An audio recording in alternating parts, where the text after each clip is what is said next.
ജെഡിയുവിന്റെ ഭാരവാഹിത്വത്തിൽ നിന്ന് വർഗീസ് ജോർജും ഷെയ്ഖ് പി ഹാരിസും രാജിവെച്ചു. തെരഞ്ഞെടുപ്പിലെ തോൽവിയുടെ ഉത്തരവാദിത്വം ഏറ്റെടുത്താണ് ഇരുവരും രാജിവെച്ചത്. വർഗീസ് ജോർജിന്റെ വാക്കുകളിലേക്ക്. ഇത്രയും കനത്ത ഒരു തോൽവിയുടെ ഉത്തരവാദിത്വം തീർച്ചയായിട്ടും അതിന് നേതൃത്വപരമായ പങ്കുകൊണ്ട് എന്ന് ഞങ്ങൾ വിശ്വസിച്ചുകൊണ്ടാണ് ആ രാജി സമർപ്പിച്ചിരിക്കുന്നത്. ഈ പരാജയത്തെക്കുറിച്ച് UDFിൻ്റെ വിലയിരുത്തലിനോട് ഞങ്ങൾക്ക് പൊതുവെ എല്ലാ യോജിപ്പുണ്ട്. ഇവിടെ BJPയുടെ ഒരു വളർച്ച കണ്ട് ഭയപ്പെട്ട ന്യൂനപക്ഷ സമൂഹങ്ങൾ ഒരു സാമുദായിക ധ്രുവീകരണത്തിലേക്ക് തന്നെ എത്തിയെന്ന് പറയാം. ഇടതുപക്ഷ ജനാധിപത്യ മുന്നണിക്ക് ന്യൂനപക്ഷ സമുദായങ്ങൾ വോട്ട് ചെയ്തു. ഭൂരിപക്ഷ സമുദായത്തിലെ ഉയർന്ന വർഗത്തിൽപ്പെട്ടവർ അവർ BJPക്കും വോട്ട് ചെയ്തു. അങ്ങനെ UDFിനെ പരമ്പരാഗതമായി പിന്തുണച്ചിരുന്ന അതിൻ്റെ സാമൂഹ്യ അടിത്തറ, സോഷ്യൽ ബേസ്, ന്യൂനപക്ഷങ്ങളുടെയും ഭൂരിപക്ഷങ്ങളുടെയും പിന്തുണ UDFിനെ നഷ്ടപ്പെട്ടതിൻ്റെ ഫലമായിട്ടാണ് ഇത്രയും കനത്ത പരാജയം ഉണ്ടായത് എന്നാണ് ഞങ്ങൾ വിലയിരുത്തുന്നത്. ഈ JDUവിൻ്റെ പരാജയത്തിൻ്റെ ഉത്തരവാദിത്വം നിങ്ങൾ കോൺഗ്രസിൻ്റെയും ലീഗിൻ്റെയും മാത്രം തലയിലേക്ക് കെട്ടിവെക്കുന്നതിൽ അർത്ഥമുണ്ടോ? ഇതിൽ നിങ്ങൾക്ക് വലിയ പരാജയം. ഞങ്ങൾ ഇത്തവണ അങ്ങനെ ഒന്നും പറഞ്ഞില്ല. UDF യോഗത്തിൽ ഞങ്ങൾ അങ്ങനെ ഒരു കാര്യവും പറഞ്ഞില്ല. പ്രത്യേകിച്ച് ഞങ്ങളുടെ തന്നെ ഒരു ഉത്തരവാദിത്വമായിട്ടാണ് ഞങ്ങൾ പറഞ്ഞത്. പക്ഷേ ഞങ്ങൾക്ക് പറയാനുള്ളൊരു വസ്തുത, നേരത്തെ ഞങ്ങൾ ഉന്നയിച്ച കാര്യങ്ങളൊക്കെ ഒരു പരിശോധിക്കണമായിരുന്നു. പ്രത്യേകിച്ചും പാലക്കാട് തെരഞ്ഞെടുപ്പ് പരാജയത്തിൻ്റെ കുറിച്ചുള്ള കമ്മീഷൻ റിപ്പോർട്ടൊക്കെ ഒന്ന് പരിശോധിച്ചിരുന്നെങ്കിൽ പിന്നീടുള്ള തെരഞ്ഞെടുപ്പുകളിൽ അത് നമുക്ക് ഫലപ്രദമായിട്ട് മുമ്പോട്ട് കൊണ്ടുപോകാൻ സാധിക്കുമായിരുന്നു. UDF പരിശോധിക്കുന്നത് UDF വെച്ച കമ്മീഷൻ റിപ്പോർട്ട് UDF പരിശോധിച്ചേ ഇല്ല. അതുകൊണ്ട് ഇന്ന് പലയിടത്തും KPCCയിൽ അവർ പറയുന്നുണ്ട് പരസ്പരം സഹായിച്ചില്ല എന്ന് പറയുന്നുണ്ട്. അത് ഒഴിവാക്കാമായിരുന്നു. പാലക്കാട് പരാജയം UDF ചർച്ച ചെയ്ത് ആവശ്യമായ നടപടികൾ എടുത്തിരുന്നെങ്കിൽ ഈ KPCCയിൽ ഉയർന്ന വിമർശനം ഉണ്ടാവുകയില്ലായിരുന്നു. അതുകൊണ്ട് ഞങ്ങൾ ഒരു കമ്മീഷനെക്കുറിച്ചോ ഒരു അന്വേഷണവും ഇനി ഞങ്ങൾ ആവശ്യപ്പെടുന്നില്ല. ഈ പരാജയം ഞങ്ങൾ സ്വീകരിക്കുകയാണ്.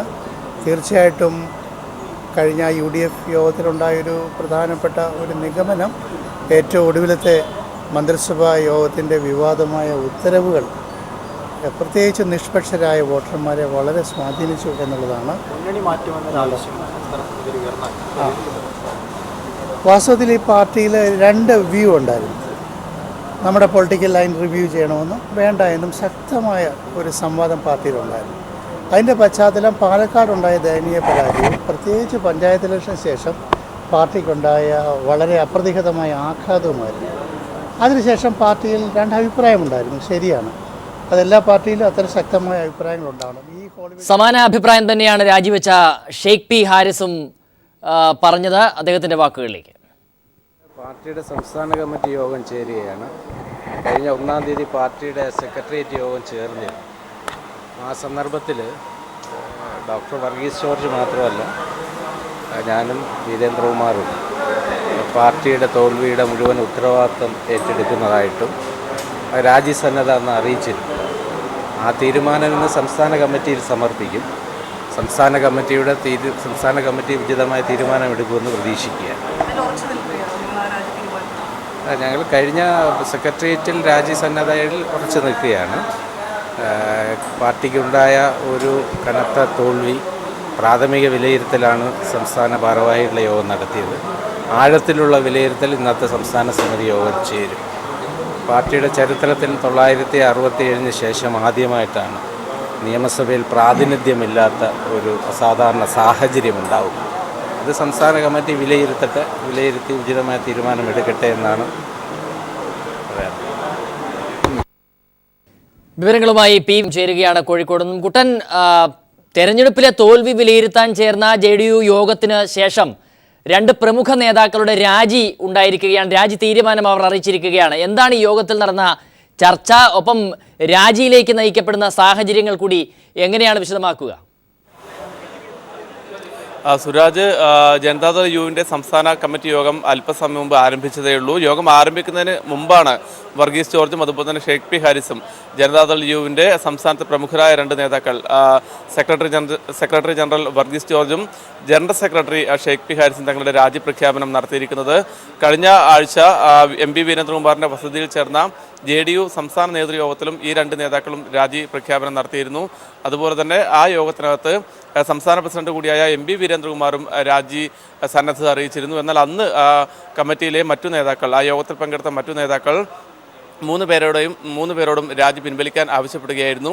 എന്നാൽ ഇന്ന് നടക്കുന്ന സംസ്ഥാന കമ്മിറ്റി യോഗത്തിന് മുന്നോടിയായി തങ്ങൾ രണ്ടുപേരും രാജിയിൽ ഉറച്ചു നിൽക്കുകയാണ് എന്നാണ് ഇരു നേതാക്കളും വ്യക്തമാക്കിയിരിക്കുന്നത്. സംസ്ഥാന കമ്മിറ്റിയിൽ തങ്ങളുടെ രാജി സന്നദ്ധത അറിയിക്കും. ഒരു കാരണവശാലും രാജിയിൽ നിന്നും പിറകോട്ട് പോകില്ല. തെരഞ്ഞെടുപ്പ് പരാജയത്തിൻ്റെ ഉത്തരവാദിത്തം ഏറ്റെടുത്തുകൊണ്ടാണ് തങ്ങൾ രാജിവെക്കുന്നതെന്നും ഈ രാജി പ്രഖ്യാപനത്തിൽ നിന്നും ഒരു കാരണവശാലും പിറകോട്ട് പോകില്ല എന്നൊരു നിലപാടാണ് ഇരു നേതാക്കളും സ്വീകരിച്ചിരിക്കുന്നത്. എന്നാൽ ഇത് സംബന്ധിച്ച് ജനതാദൾ യു അധ്യക്ഷൻ എം.പി. വീരേന്ദ്രകുമാറിൻ്റെ പ്രതികരണം തികച്ചും വ്യത്യസ്തമായിരുന്നു. ഈ രണ്ട് നേതാക്കളെയും തള്ളിപ്പറഞ്ഞുകൊണ്ടായിരുന്നു, രണ്ട് നേതാക്കളുടെയും പ്രതികരണങ്ങളെ തള്ളിപ്പറഞ്ഞുകൊണ്ടായിരുന്നു എം.പി. വീരേന്ദ്രകുമാർ മാധ്യമങ്ങളോട് സംസാരിച്ചത്. കേവലം വികാര പ്രകടനങ്ങളായി മാത്രം ഈ യോഗം കാണാൻ വേണ്ടി സാധിക്കില്ല. വികാര പ്രകടനം നടത്താൻ ഇത് വിവാഹമല്ല എന്ന തരത്തിലുള്ള തികഞ്ഞ പരിഹാസ രൂപേണയായിരുന്നു എം.പി. വീരേന്ദ്രകുമാർ ഈ നേതാക്കളുടെ നിലപാടിനെ പറ്റി പ്രതികരിച്ചിരിക്കുന്നത്. ഏതായാലും തെരഞ്ഞെടുപ്പ് പരാജയം സംബന്ധിച്ച് സംസ്ഥാനത്ത് JDU മത്സരിച്ച 7 മണ്ഡലങ്ങളിലും വളരെ ദയനീയമായ പരാജയമാണ് സ്ഥാനാർത്ഥികൾക്ക് ഏറ്റുവാങ്ങേണ്ടി വന്നത്. ഇത് സംബന്ധിച്ച് വലിയ ചർച്ചകൾ ഈ യോഗത്തിലുണ്ടാകും എന്ന് ഉറപ്പാണ്. അതുപോലെ തന്നെ മറ്റ് ഈ മത്സരിച്ച എല്ലാ മണ്ഡലങ്ങളിലും UDF-ലെ മറ്റ് ഘടകകക്ഷികൾ കോൺഗ്രസും മുസ്ലിം ലീഗും പാർട്ടി ഭാരവാഹിത്വം വർഗീസ് ജോർജും ഷെയ്ഖ് പി ഹാരിസും രാജിവെച്ചത് താൻ അറിഞ്ഞിട്ടില്ലെന്നാണ് എം.പി. വീരേന്ദ്രകുമാർ പറഞ്ഞത്. വികാര പ്രകടനം നടത്താൻ ഇത് വിവാഹമല്ലല്ലോ എന്നും വീരേന്ദ്രകുമാർ പറഞ്ഞു. അദ്ദേഹത്തിന്റെ വാക്കുകളിലേക്ക്. അധികം വരണ്ട, എനിക്കൊരു ഇൻഫെക്ഷൻ പറഞ്ഞോളൂ.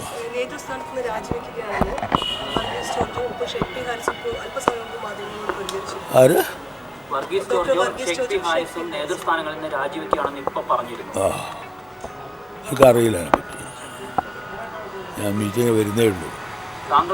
താങ്കളാണ് ആദ്യം അറിയാറ്, പ്രസിഡന്റ് പിന്നീട് അറിയാറ്. താങ്കളടക്കമുള്ള അല്ല, അവർ ഞങ്ങളോട് പറഞ്ഞതാണ്. താങ്കളടക്കമുള്ള സംസ്ഥാന ഭാരവാഹി യോഗത്തിൽ രാജി സമർപ്പിച്ചിരുന്നു നേരത്തെ. ആ നിലപാട് തന്നെയാണ് ഇപ്പോൾ. മീറ്റിംഗ് നടക്കുന്ന മെമ്പർഷിപ്പിനെ കുറിച്ച് ആലോചിക്കാനാണ്. പിന്നെ നിങ്ങൾ അറിയുന്ന കാര്യങ്ങളൊക്കെ നിങ്ങൾ അറിയുന്നതുകൊണ്ട് എന്നോട് ചോദിക്കണ്ട. അതൊരു രാജിവെച്ചാൽ സ്വീകരിക്കണോ വേണ്ടോ എന്നുള്ളതൊക്കെ ഞങ്ങൾ തീരുമാനിക്കും. ഒരു പാർട്ടിയുടെ ഇൻറ്റേർണൽ ഇഷ്യൂ ആണ്.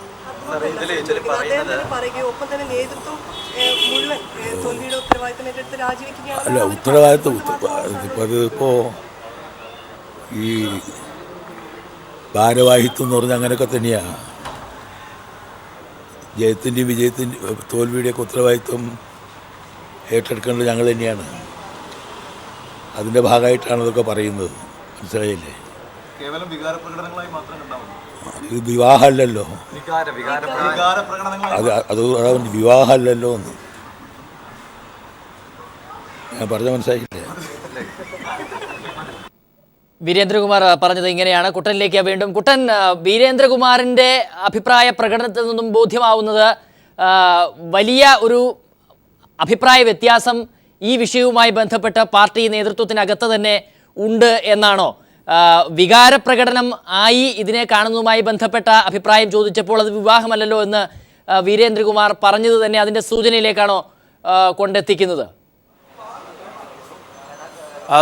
സുരാജ്, തീർച്ചയായും JDU സംസ്ഥാന നേതൃത്വത്തിനകത്ത് കടുത്ത ഭിന്നത രൂപപ്പെട്ടു എന്ന് തന്നെ നമുക്ക് പറയാൻ വേണ്ടി സാധിക്കും.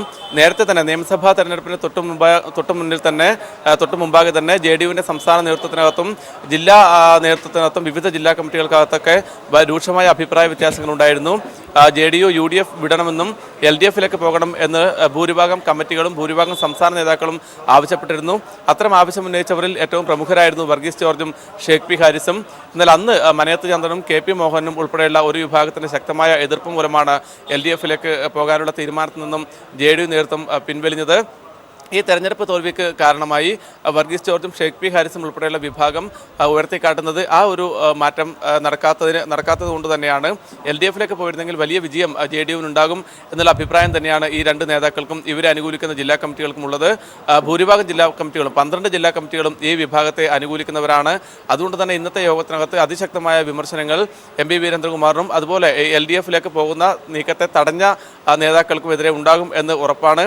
അതിനു മുന്നോടിയായിട്ട് നേതൃത്വത്തെ സമ്മർദ്ദത്തിലാക്കുന്നതിൻ്റെ ഭാഗമായിട്ട് തന്നെയാണ്, വളരെ ആലോചിച്ച് ഉറപ്പിച്ചുകൊണ്ട് തന്നെയാണ് വർഗീസ് ജോർജും ഷെയ്ഖ് പി ഹാരിസും ഈ യോഗത്തിലേക്ക് എത്തിയിരിക്കുന്നത്. ഇരുവരും ഇന്നലെ തന്നെ ഇത്തരമൊരു സൂചന നമുക്ക് നൽകുകയും ചെയ്തിരുന്നു. കാരണം JDU എന്ന് പറയുന്ന രാഷ്ട്രീയ പാർട്ടി തന്നെ അപ്രസക്തമായി എന്നൊരു വികാരം ഈ നേതാക്കൾക്കുണ്ട്.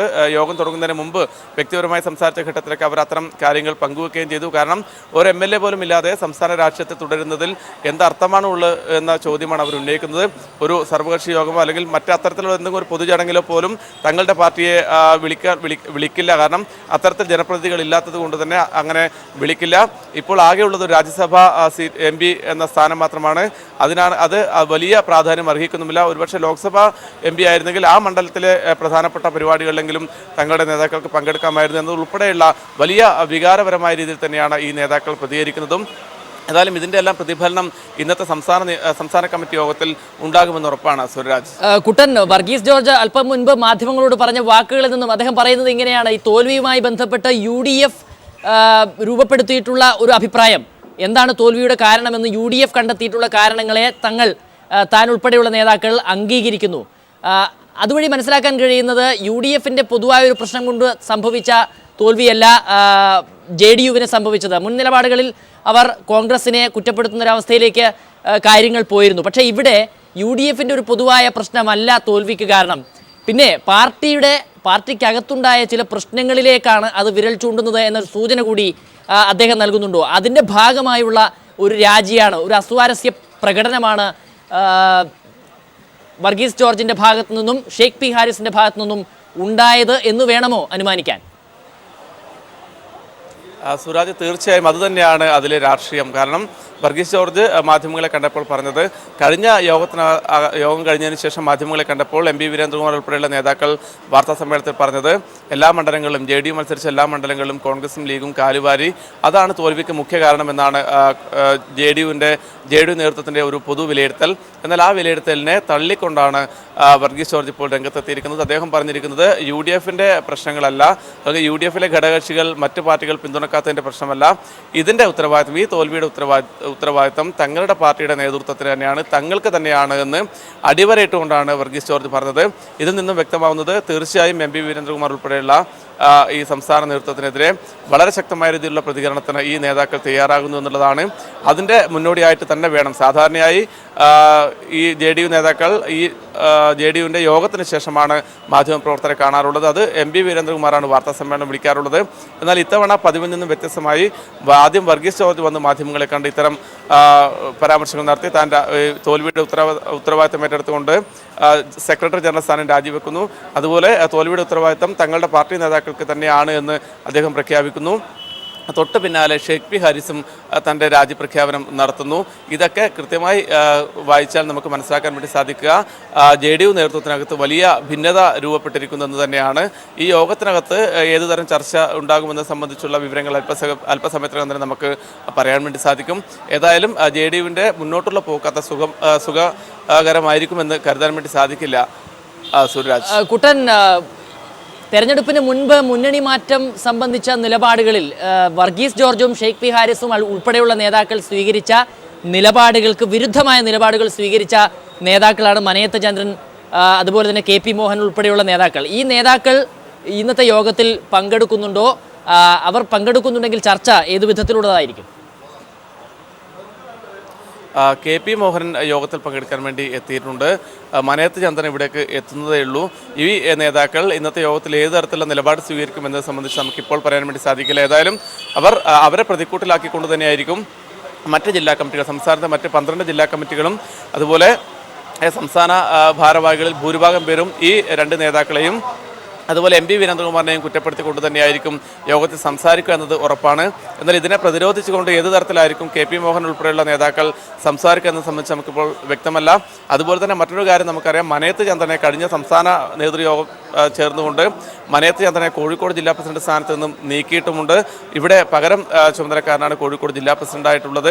ആ വിഷയവും ഇന്നത്തെ യോഗത്തിൽ ഉന്നയിക്കപ്പെടും.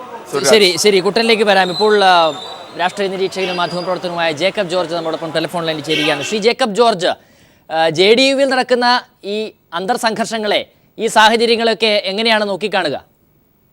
എനിക്ക് തോന്നുന്നു JDU-വിന് അനിവാര്യമായ ഒരു ഫലമാണ് ഇപ്പോൾ JDU നേരിടുന്നത്. കാരണം ഇടതുപക്ഷം അവരെ ക്ഷണിച്ചിരുന്നു അങ്ങോട്ടേക്ക്. ജനതാദൾ JDU ഇടതുപക്ഷത്തേക്ക് ചേരുന്നതാണ് അഭികാമ്യമെന്ന് എല്ലാ ജില്ലാ കമ്മിറ്റികളും, ഭൂരിപക്ഷം ജില്ലാ കമ്മിറ്റികളും, ഏകദേശം 1 2 ജില്ലാ കമ്മിറ്റികൾ ഒഴികെ ബാക്കി എല്ലാവരും നേതാക്കന്മാരിലെ മനയത്ത് ചന്ദ്രനും KP മോഹനും ഒഴികെ ബാക്കി എല്ലാ നേതാക്കന്മാരും അനുകൂലിച്ചിരുന്നു. വീരേന്ദ്രകുമാർ അതിനു വേണ്ടി തയ്യാറെടുപ്പ് നടത്തിയതാണ്. ഇടതുപക്ഷ നേതാക്കന്മാരുമായിട്ട് പലവട്ടം സംഭാഷണം നടത്തിയതുമാണ്. പക്ഷെ അവസാനം KP മോഹന്റെ ഒരു പിടിവാശി, മന്ത്രിസ്ഥാനം നിലനിർത്താൻ വേണ്ടി, അദ്ദേഹത്തിന് അറിയാം ഇനി ഒരിക്കലും മന്ത്രിസ്ഥാനം കിട്ടാൻ പോകുന്നില്ല. അതുകൊണ്ട് അങ്ങനെ ഉള്ള കാലം അവസാന ദിവസം വരെയും മന്ത്രിസ്ഥാനത്ത് പിടിച്ചു നിൽക്കുക എന്നുള്ളൊരു പിടിവാശിയായിരുന്നു KP മോഹന്റെ പിന്നിൽ. അതുകൊണ്ട് മാത്രമാണ് ആ ചർച്ച അലസിപ്പോയത്. ഒരു കാര്യം, കോൺഗ്രസ് നേതൃത്വം KP മോഹനെ മുൻനിർത്തി JDU ഒരു പിളർപ്പുണ്ടാക്കാനും ശ്രമം നടത്തിയിരുന്നു എന്നാണ് മനസ്സിലാക്കാൻ കഴിഞ്ഞത്. അങ്ങനെയാണെങ്കിൽ JDU-വിൽ ഒരു പിളർപ്പുണ്ടാക്കും. ആ കൂടി ഒരു ചെറിയ പാർട്ടിയാണ് JDU. ഇത്ര വലിയ ഒരു പരാജയം ഏറ്റുവാങ്ങാനോ അഭിമുഖീകരിക്കാനോ ഉള്ള ശേഷി ആ പാർട്ടിക്കില്ല. അതുകൊണ്ടാണ് പെട്ടെന്ന് ഒരു പരാജയം വന്നപ്പോഴേക്ക് JDU പതറിപ്പോയത്. തീർച്ചയായിട്ടും അത് സ്വാഭാവികമായി സംഭവിക്കുന്ന അനിവാര്യമായ ഒരു ഫലം തന്നെയാണ്. അതെ, ഇവിടെ ഈ ഇത്രയും പ്രമുഖരായിട്ടുള്ള നേതാക്കൾ, വർഗീസ് ജോർജ് പോലെ, ഷേഖ് പി ഹാരിസ് പോലെ പ്രമുഖരായ നേതാക്കൾ ഈ അഭിപ്രായ പ്രകടനങ്ങളോടെല്ലാം വിയോജിക്കുന്നു. അവർ രാജ്യസന്നദ്ധത അറിയിക്കുന്നു. ആ തീരുമാനത്തിൽ മാറ്റമില്ല എന്ന് അവർ പറയുന്നു. ഇത് പാർട്ടിക്കുണ്ടാക്കുന്ന ഒരു പ്രത്യാഘാതം ഏത് വിധത്തിലുള്ളതായിരിക്കും ശ്രീ ജേക്കബ് ജോർജ്? അല്ല, ഈ കേരളത്തിലെ 2 മുന്നണികളിലുമായി ചെറിയ ചെറിയ പാർട്ടികൾ ഏറെയുണ്ട്. ഇത്തരം പാർട്ടികളൊക്കെയും ഇതുപോലെയുള്ള നിലനിൽപ്പിന്റെ ഭീഷണി നേരിടുകയാണ്. പഴയ JSS അതുപോലെയുള്ള കൊച്ചു കൊച്ചു കക്ഷികള് അതുപോലെ ഒരു കക്ഷിയായി JDU മാറിപ്പോയല്ലോ എന്നുള്ളതാണ് പ്രധാനപ്പെട്ട കാര്യം. ഏത് നിമിഷം തകർന്നു പോകാവുന്ന, ശിഥിലമായി പോകാവുന്ന ഒരു പാർട്ടി. വർഗീസ് ജോർജും ഷേഖ് പി ഹാരിസും അതിന്റെ പ്രധാനപ്പെട്ട നേതാക്കന്മാരായിരുന്നു. വർഗീസ് ജോർജ് വളരെ ശക്തനായ ഒരു നേതാവായിരുന്നു. താത്വികമായ നിലപാടുകൾ, സോഷ്യലിസ്റ്റ് ചിന്താഗതികൾ, അതിന്റെ അപ്പുറത്തേക്ക് ഒരു തരത്തിലും കറ പുരളാത്ത ഒരു വ്യക്തിത്വം, അതൊക്കെയായിരുന്നു വർഗീസ് ജോർജ്. അപ്പോൾ അദ്ദേഹത്തിന് പോലും മനപ്രയാസം ഉണ്ടാക്കുകയും പാർട്ടിയിൽ നിന്ന് രാജിവെക്കുകയും ചെയ്യേണ്ടി വരുമ്പോൾ സ്വാഭാവികമായിട്ടും JDU നേരിടുന്ന പ്രതിസന്ധിയും പ്രശ്നങ്ങളും വളരെ ആഴത്തിലുള്ളതാണ് എന്ന് മനസ്സിലാക്കാൻ പറ്റും. ശരി, ശ്രീ ഭാസുരേന്ദ്ര ബാബു കൂടി ചേരുന്നു. ശ്രീ ഭാസുരേന്ദ്ര ബാബു, JDU-വിൽ നടക്കുന്ന ഈ സംഭവങ്ങളെ, ഈ സാഹചര്യങ്ങളെ എങ്ങനെ കാണണം നമ്മൾ? അതേക്കുറിച്ച് ജേക്കബ് ജോർജ് വീക്ഷണങ്ങളോട് യോജിക്കുന്ന ഒരാളാണ് ഞാൻ. കാര്യം മാത്രം കൂട്ടിച്ചേർക്കാൻ ആഗ്രഹിക്കുകയാണ്. ഭരണത്തിന്റെ സാഹചര്യങ്ങളിൽ കേരളത്തില് മുന്നണികളുടെ പരാജയങ്ങൾ, അത് ഇടതുപക്ഷമാകട്ടെ വലതുപക്ഷമാകട്ടെ, മുന്നണികളുടെ പരാജയങ്ങളും വിജയങ്ങളും 5 വർഷത്തിലൊരിക്കൽ സംഭവിക്കുന്നു. അങ്ങനെ എല്ലാ 5 വർഷത്തിലൊരിക്കലും സംഭവിക്കുമ്പോൾ ഈ നിലവാരത്തിൽ കാര്യങ്ങൾ മാറിയിട്ടില്ല. ഉദാഹരണത്തിന്, മുന്നണികൾ പരാജയപ്പെടുമ്പോൾ അടുത്ത തവണ വിജയിക്കും എന്ന നിലയ്ക്ക് പരാജയപ്പെടുന്ന മുന്നണി പ്രതിപക്ഷത്ത് സ്ഥാനം ഉറപ്പിക്കുകയാണ് പതിവ്. എന്നാൽ ഇത്തവണ നോക്കൂ, മുന്നണികളുടെ പരാജയം, ഒരു മുന്നണിയുടെ പരാജയം ആ മുന്നണിയിലെ ഘടകകക്ഷികളുടെ നാമാവശേഷ സാഹചര്യത്തിലേക്ക് അതിനെ നയിക്കുന്നു. RSP ഒരു ഉദാഹരണമാണ്, AD മറ്റൊരു ഉദാഹരണമാണ്. ഈ പാർട്ടികളൊക്കെ കുറിച്ച് കഷ്ടപ്പെടുന്ന ഒരവസ്ഥയാണ് കേരളത്തിൽ ഇപ്പോൾ കാണുന്നത്. ഇതിനു മുമ്പ് അങ്ങനെ സംഭവിച്ചിട്ടില്ല. ഇത് ഈ ചെറുകിട കക്ഷികൾക്ക് മാത്രമല്ല, ജേക്കബ് പറഞ്ഞതുമാതിരി കോൺഗ്രസിന് RSPക്കോ JDU-വിനോ മാത്രമല്ല. ഇപ്പോൾ ദില്ലിയിൽ എന്താണ് നടക്കുന്നത് അതും നമുക്ക് പരിശോധിക്കാം. സാധാരണഗതിയിൽ ഇവിടെ തീരുമാനിക്കപ്പെടുന്ന കാര്യം ദില്ലിയിൽ പോയി കിടന്ന് അട്ടം കിടന്ന് പരിഹരിക്കേണ്ടി വരുന്ന ഒരു അവസ്ഥ സംജാതമാകുന്നത് കോൺഗ്രസിന്റെയും എന്താ പറയുക അസ്തിത്വ വ്യത തന്നെയാണ്, നിലനിൽക്കാനുള്ള അതിന്റെ തത്രപ്പാട് തന്നെയാണ് കാണിക്കുന്നത്. അങ്ങനെ ഒരു മുന്നണിയുടെ വിജയം മറ്റൊരു മുന്നണിയുടെ പ്രതിപക്ഷ ആരോഹണം എന്നതിൽ കവിഞ്ഞ് മറ്റൊരു മുന്നണിയുടെ ആത്മശൈത്യത്തിലേക്ക് നയിക്കുന്ന അവസ്ഥ കേരളത്തിൽ സംജാതമായിരിക്കുന്നു. അതാണിപ്പോൾ കേരള രാഷ്ട്രീയത്തിൽ സംഭവിച്ചിരിക്കുന്ന പ്രധാനപ്പെട്ട ഒരു ഭാവപകർച്ച. അത് കാണിക്കുന്നത് നിലവിലുള്ള UDF സംവിധാനത്തിന്റെ മൊത്തത്തിലുള്ള തകർച്ചയാണ്. മൊത്തത്തിലുള്ള തകർച്ചയാണെന്ന് പറയുമ്പോൾ MM ഹസൻ നന്നായി പറഞ്ഞിരിക്കുന്നു. കോൺഗ്രസ് പരാജയപ്പെടുന്ന സാഹചര്യത്തിലേക്ക് പ്രതിപക്ഷ പാർട്ടിയായി BJP വരാൻ പോകുന്ന ആശങ്ക ഹസൻ തന്നെ പങ്കിട്ട് കഴിഞ്ഞിരിക്കുന്നു. അതാണ് കേരളത്തിൽ സംഭവിക്കുന്നത്.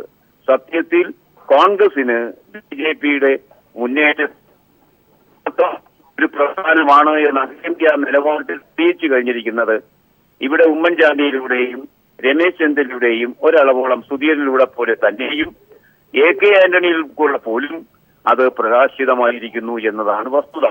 അതുകൊണ്ട് ഇന്ത്യൻ രാഷ്ട്രീയത്തിൽ സംഭവിച്ചിരിക്കുന്ന ഭാവമാറ്റങ്ങൾക്കനുസരിച്ച ആത്മശൈഥില്യങ്ങളിലേക്ക് UDF വലതുപക്ഷം സഞ്ചരിക്കുമ്പോൾ അതിലൊട്ടി നിൽക്കുന്ന ചെറിയ പാർട്ടികൾ ഗതികെട്ടാതെ എന്താണ് ചെയ്യേണ്ടതെന്ന് അറിയാതെ തത്രപ്പെട്ട് സഞ്ചരിക്കുന്നതിന്റെ സന്ത്രാസങ്ങളുടെ പ്രകാശനമാണ് JDU-വിലും തുടർന്നിനി വരാൻ പോകുന്ന RSPയിലും ഒക്കെ നമുക്ക് കാണാൻ കഴിയുന്നത്.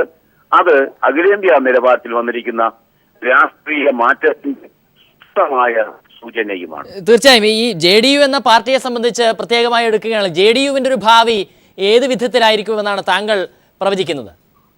അല്ല, അതേ സംബന്ധിച്ച് JDU-വിനെ സംബന്ധിച്ച് തെരഞ്ഞെടുപ്പിന്റെ ആസന്നതയിൽ പോലും CPM-ന്റെ നേതാവ് പിണറായി വിജയൻ പറയുകയുണ്ടായി, അവർ തിരിച്ചു വന്നാൽ സ്വീകരിക്കും എന്ന്. അത് മാത്രമല്ല, വീരേന്ദ്രകുമാറുമായി അദ്ദേഹം ഒരു നിലവാരത്തിലെ സമവായ രൂപീകരണത്തിന് ശ്രമിക്കുക പോലും ചെയ്തതാണ്. താങ്കളിലേക്ക് വരാം ശ്രീ ഭാസ്കരേന്ദ്ര ബാബു. ഇപ്പോൾ മാത്യു ടി തോമസ് കൂടി നമ്മോടൊപ്പം ചേരുകയാണ്. ശ്രീ മാത്യു ടി തോമസ്, JDU-വിലെ സംഭവ വികാസങ്ങളെ എങ്ങനെയാണ് താങ്കൾ നോക്കിക്കാണുന്നത്? ശ്രീ മാത്യു ടി തോമസ്, കേൾക്കാമോ? അത് ജനതാദൾ എസ് ഞങ്ങൾ ഒരുമിച്ചിരിക്കുന്ന കാലത്തിൽ വ്യത്യസ്തമായി അതിപ്പോ ഒരു പ്രത്യേക പാർട്ടിയാണല്ലോ. സ്വാഭാവികമായി ഇടതുപക്ഷത്ത് നിൽക്കേണ്ടിയിരുന്ന പാർട്ടി പല കാരണങ്ങളാൽ അതിന് അവർക്ക് ന്യായീകരണങ്ങൾ ഉണ്ടായേക്കാം. പക്ഷെ പൊതുസമൂഹത്തിന് മുമ്പിൽ UDF-നോടൊപ്പം ചേർന്നതിനോട് താല്പര്യം ഉണ്ടായിരുന്നു എനിക്ക് സംശയമുണ്ട്. ഇപ്പൊ അതിന്റെ അകത്തുണ്ടാകുന്ന പല രൂപത്തിലുള്ള സംഭവവികാസങ്ങളോട് ഞങ്ങൾ കാത്തിരുന്ന് കാണുകയാണ്. സ്വീകരിക്കേണ്ടുന്ന രാഷ്ട്രീയ നിലപാടുകളിൽ നിന്ന് വ്യത്യസ്തമായി ഘടകവിരുദ്ധമായ നിലപാട് സ്വീകരിച്ചതിന്റെ ഒരു തിരിച്ചടി സ്വാഭാവികമായും ആ പാർട്ടിക്ക് ഉണ്ടായതായിരിക്കാം.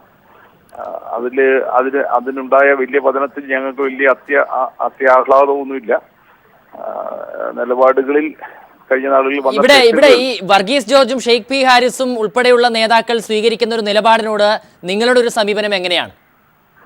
അവർ ഏത് രൂപത്തിൽ ഏത് ഘട്ടം വരെ എത്തും നോക്കട്ടെ. അവർ നേരത്തെയും തെരഞ്ഞെടുപ്പിന് മുമ്പും ചില നിലപാടുകൾ എടുത്തെങ്കിലും അത് പൂർണ്ണതയിൽ എത്തിക്കാൻ പറ്റില്ലല്ലോ. അതുകൊണ്ട് അവര് ഒരു നിലപാടെടുക്കട്ടെ, ഞങ്ങൾ കാത്തിരുന്ന് കാണുകയാണ്. തീർച്ചയായും.